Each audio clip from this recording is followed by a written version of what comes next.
kwa sababu kuzalisha mafundi stadi ambao hawana elimu ya usalama kazini ni hatari sana.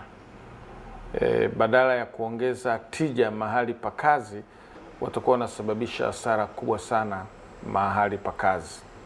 Na wanafunzi hawa wanatakiwa waanze kujengewa msingi unaofaa wa usalama kazini tangu wanapokuwa kwenye mafunzo yao ya ufundi stadi.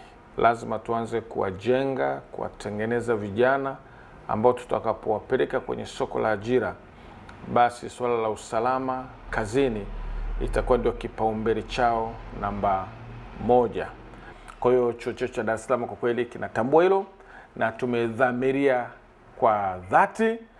Tumeanza, tunathubutu na tunasonga mbele.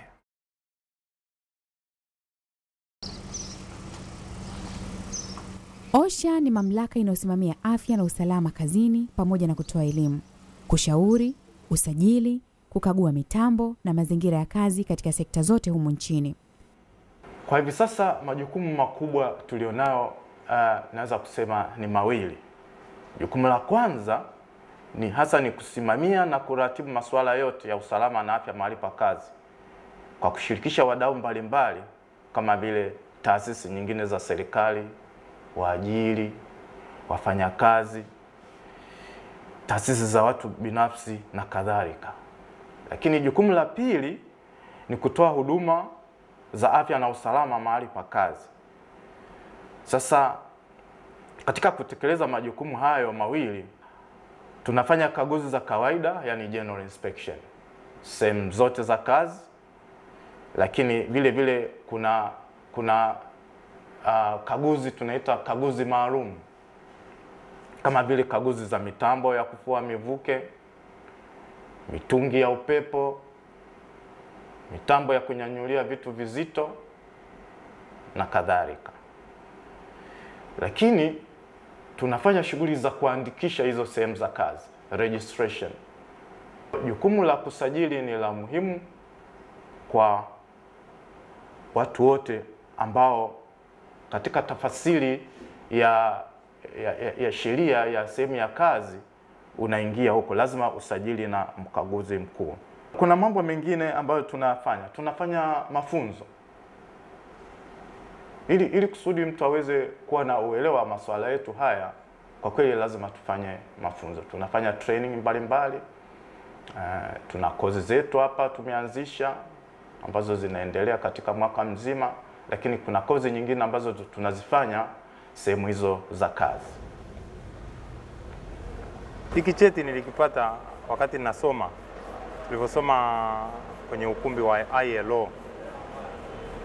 Na ILO pamoja na makao makuu ya OSHA. Alafu tulitembelea site baadhi, kama site 2 kama ya kwangu yenyewe ya Longsing tulitembelea, na pamoja na site nyingine tulitembelea site nyingine ya kama 2, ndio nikapata hiki cheti.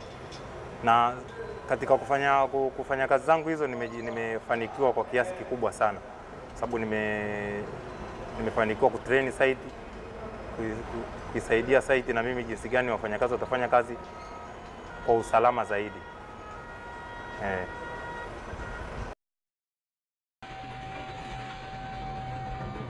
OSHA, mimi kama mimi nimekuja kuwagundua kama wiki 2 zilizopita, tena kwa kuangalia kwenye TV.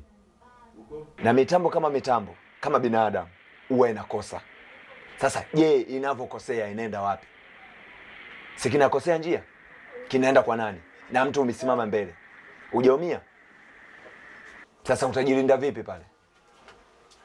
Kutokana na teknolojia ambayo inatumika sasa hivi kwa nchi hii, namna wanavyotengeneza hicho chuma, hizo teknolojia zimepitwa na wakati. Sasa kwa mazingira yale huwezi ukaavoid hali hatarishi kama hizo. Lakini sasa lazima usalama zaidi. Sasa ndio tunashauri mainjinia kwamba huwezi ukadesign ile nondo ikapita ndani kwa ndani, endeni ikaja ikatoka nondo kule. Na ni swala rahisi tu kumodify, kuweka zile barriers ili kusudi nondo zipate upenyo wa kuweza kumkuta huyu mtu ambaye anakuja kuitoa na kuelekeza kwenye ile tundu dogo. Sasa hivyo vitu havifanyi. System zetu kule zote ni automation. Sasa tusipofanya hivi, unajua tunaangalia na automation kwamba tayari tutapunguza ajira kwa watu wetu. Kwa hiyo tunajitahidi at least waweze kufikia zile minimum requirement, lakini kwa kweli hawastahili kupata compliance license kwa sababu ni viwanda vichache sana ambavyo viko kwenye vile viwango vya kimataifa. Nafikiri ni kiwanda kimoja tu hapa nchini, lakini viwanda vivyo baki vyote system zao zimepitwa na wakati. Kwa hiyo tunajitahidi tu angalau waweze kufikia zile minimum requirements. Ili kuongeza ufanisi wa kazi na kupunguza ajali na magonjwa kazini, kila mwajiri anapaswa kutoa huduma muhimu kwa waajiriwa wake. Kwa mfano, zana muhimu za kutendea kazi, maji safi na salama, vyoo, chakula, pamoja na mazingira safi ya kufanyia kazi. Waajiri wengi hawana huduma hizi katika maeneo yao ya kazi. Hali hii hupelekea wafanyakazi kupata madhara, hata kifo. Ni wajibu wa OSHA kuhakikisha kuwa ukaguzi unafanyika mara kwa mara na vyeti vyao vya usajili kupitiwa upya.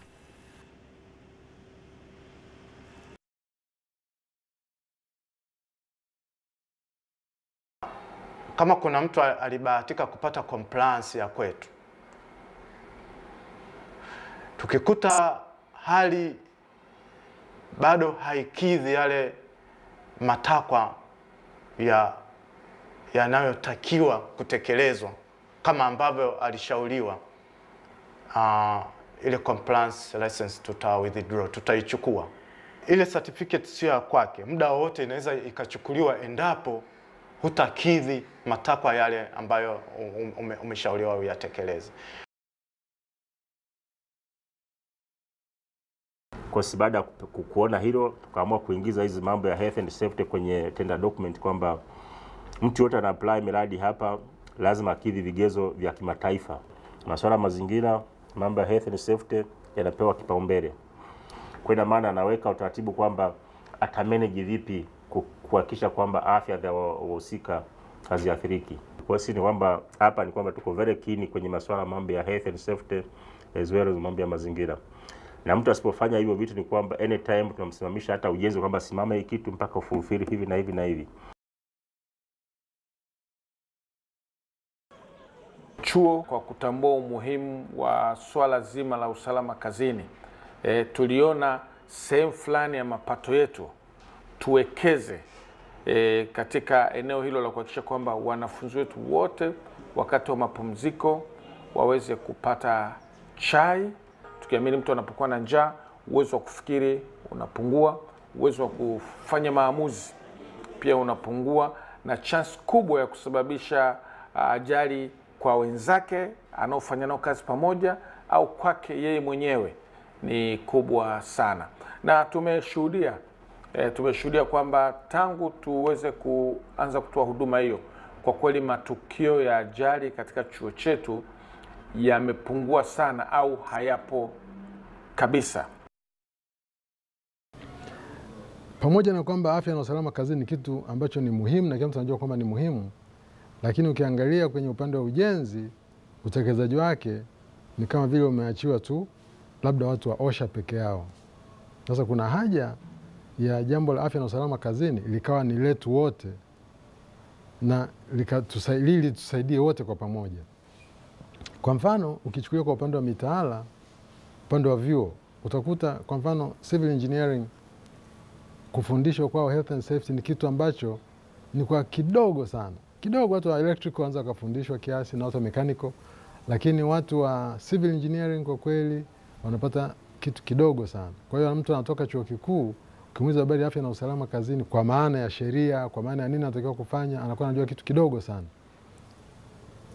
Tungependa ionekane kwamba sisi ambao tunajua kwamba uhandisi uzuri wake nini na ugumu wake nini, tuweze kuwa watu wa mbele katika kutekeleza sheria.